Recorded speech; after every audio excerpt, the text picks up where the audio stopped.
na hlaváku jsme na cestě na Airbnbčko, nezapomněli jsme mikrofony samozřejmě, takže je dost možný, že neuslyšíte nic, ale jsme takhle ve skupince, jedeme do Ústí, kde jsme v Praze a za chvilku jedeme dál do Ústí a pak jedeme do Háje, opravdu se to tak jmenuje a uvidíme, jak to tam bude.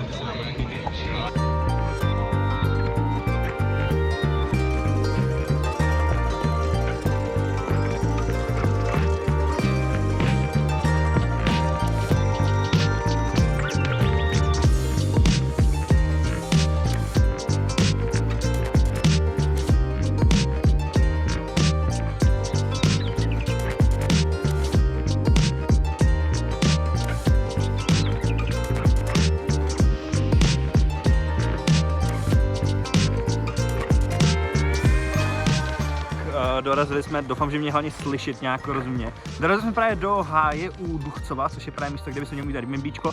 Bohužel ten Airbnbčko je asi 3 km pěšky, takže teď dokonce. Takže teď půjdeme pěkně pěšky, protože samozřejmě spěli jsme vlakem, cestovali jsme ekologicky, že pánové. Takže vyčetříme přírodu.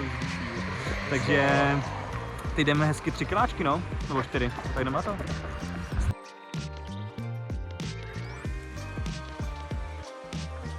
Aktuálně jsme na místě, dorazili jsme sem za asi 15 minut 6 možná, dorazili jsme někdy kolem 6, protože jsme šli pěšky samozřejmě jak blázni. Na Airbnbčko je doporučený jezdit autem, samozřejmě, že my jsme šli v zimě pěšky 4 km s taškama, ale dali jsme to, máme už tady takhle udělaný ohýnek, takže teď budeme vařit a jsme připraveni na brainstormování. Pánové, jak se vám tady líbí? Až nějaký okolnosti je to tady super. A nechci mluvit z toho poslouchu, že si dám tu jáfnu. No jakoby... Jak bych to řekl? Tady vařil. Našli se tady... Našli jsme tady zajímavé věci, ale nechceme říkat detaily, protože chceme dát nechat majitelku, takže našli jsme nějaké věci ze Silvestra, ale asi všichni víme, o čem mluvíme, ale no, stává se. Každopádně jsme to jako přešli, všechno se to vyřešilo. Takže... Jo, takže takhle no. I ta cesta sem byla velmi zajímavá, musel jsem přelezat ploty a tohle, protože po pátý se ta farma, kde jsme, tak se zavírá a už se nemůžete dostat. Takže bylo to celkem. Zítra nás čeká nějaký brainstormování nápadů, čeká nás hlavně probírání agentury a budeme se hlavně zaměřovat na nějaký detaily, jak chceme růst a jak to vlastně plně posunout. A zítra to bude opravdu nabitý. Budeme vařit, takže ještě se na zítra další nějaký třeba timelapse nebo uvidíme.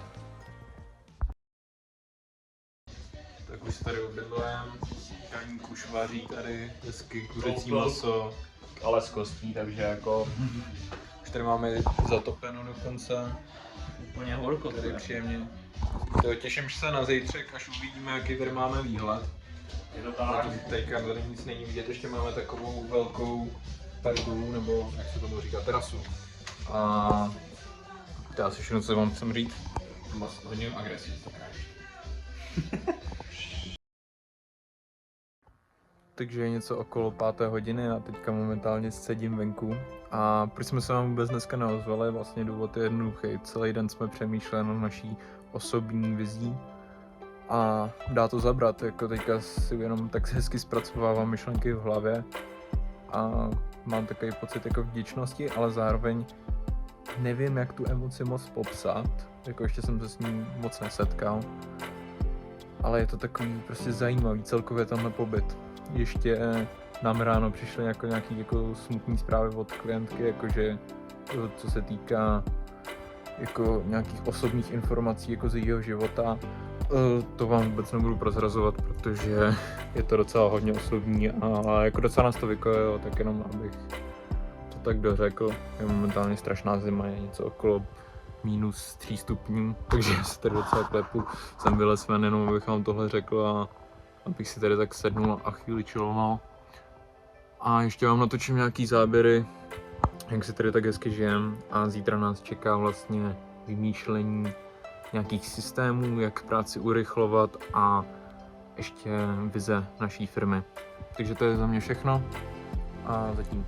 Tak, máme ráno poslední den, nebo spíš poslední den jako před odjezdem, kdy vlastně budeme probírat hlavně nějaký biznisové věci, chtěl jsem hodně osobní, je jsou taky zajímavý, jak říkal David, taky zajímavý jako chceme pokec. A teď se teda hlavně soustředit jako nějaké biznisové věci, jako vlastně kam to chceme posunout a tak dále.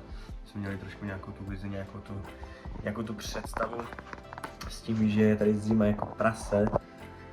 Tady asi kolik? Minus 4 stupně.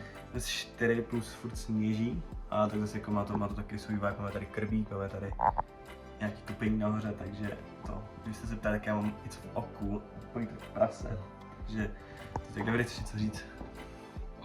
Asi jako nic tomu není dodat, dneska se budeme vlastně jako zabývat nějakou naší vizí, jako co se týče agentury, a pak se pojedeme možná projet na koních, takže na to se těšíme a to je zatím všechno. Yes. Jakým chceš něco říct? Musíme se zatopit, je tu celkem zima takzvaně. Budeme probírat vizi. Tak jdeme na to.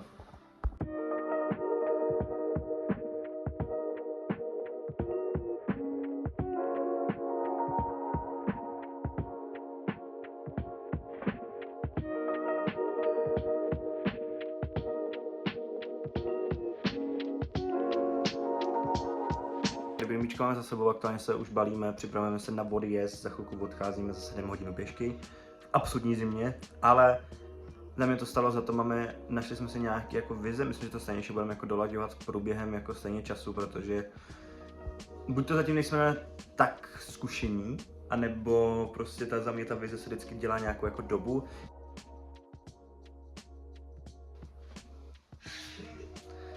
A je to jako... Je to vždycky za mě na delší trať, že to není to, že si prostě sednete a za den to jako vymyslíte a je to přesně to, co jste vždycky chtěli. Jsou nějaký cíle, které jako bychom chtěli pokorit, které bychom chtěli dosáhnout, ale myslím si, že to stejně třeba bude průběhem jako času měnit, že vlastně zjistíme, že budeme s něčím rezonovat víc, s něčím míň. A potom ta vize je, no, že prostě to jako není to, že to najdete podle mě prostě za 2 hodiny a máte prostě vizi na celý rok.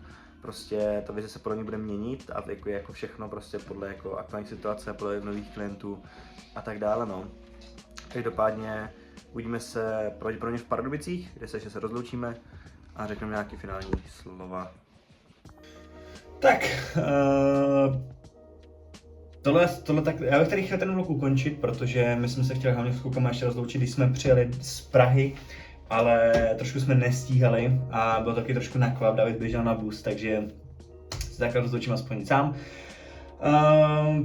Za nás ten pobyt byl naprosto skvělý, bylo to hrozně fajn, co celkem za mě je důležité si prostě projít nějakou tu vizi, a teď jakoby se už pracujeme na nějakým výtažku, máme nějaký cíl, máme nějaký vize a hlavně jsme prostě si uvědomili, že se furt chceme držet ty naší vize a to je prostě hlavně pomáhat těm lidem, kteří do své práce dávají tu duši a především jim chceme pomoct splnit si ty své sny, ty svoje cíle.